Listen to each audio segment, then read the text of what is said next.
Kanchanpur SDPO অফিসের নিরাপত্তা বাহিনীর ব্যারাক থেকে মদের বোতল উদ্ধারের ৪৮ ঘন্টা পরেও নিষ্ক্রিয় জেলা পুলিশ প্রশাসন। বৃহস্পতিবার গভীর রাতে কাঞ্চনপুর এসডিপিও অফিস চত্বরে ব্যারাক থেকে শত শত বোতল মিলাতি মদ উদ্ধারের ঘটনায় ব্যাপক চাঞ্চল্য ছড়িয়েছে গোটা এলাকায়।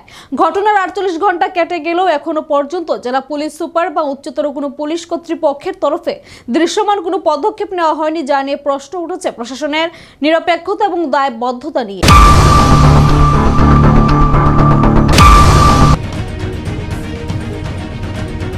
মদের বস্তা চুরি করে সরানো হচ্ছে এসডিপিওর গাড়িতে।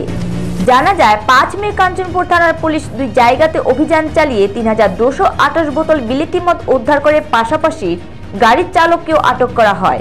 অভিযোগ, কাঞ্চনপুরের এসডিপিওর গাড়ির চালক প্রায় কয়েক বস্তা মদের বোতল সরিয়ে নেয়। এসডিপিওর গাড়িতে মদের বোতলগুলি রাখা ছিল। এসডিপিও অফিসে রাখা হয় মদের বোতলগুলি। এই বিষয়ে আদালতেও জানানো হয়নি। নিয়ম অনুযায়ী উদ্ধারকৃত মদের বোতলগুলি আদালতে পেশ করার কথা ছিল, অথচ বেআইনি উদ্দেশ্যে মদের বোতল রেখে দেওয়া হয় এসডিপিও অফিসে। স্থানীয়রা এই বিষয়টি জানতে পেরে শুক্রবার রাতে এসডিপিও অফিসের সামনে বিক্ষোভ দেখাতে শুরু করে। চাপে পড়ে এসডিপিও অফিস থেকে মদের বোতলগুলি বস্তা ভর্তি করে থানায় নেওয়া হয়। স্থানীয়রা মদের বস্তাগুলি থানায় নেওয়ার সময় ভিডিও করে রাখেন। এত বড় ঘটনার পরও এসডিপিওর কোনো মন্তব্য নেই। স্থানীয়দের অভিযোগ, এইভাবেই নাকি মদের বোতলগুলি চুরি করে বিক্রি করা হয়।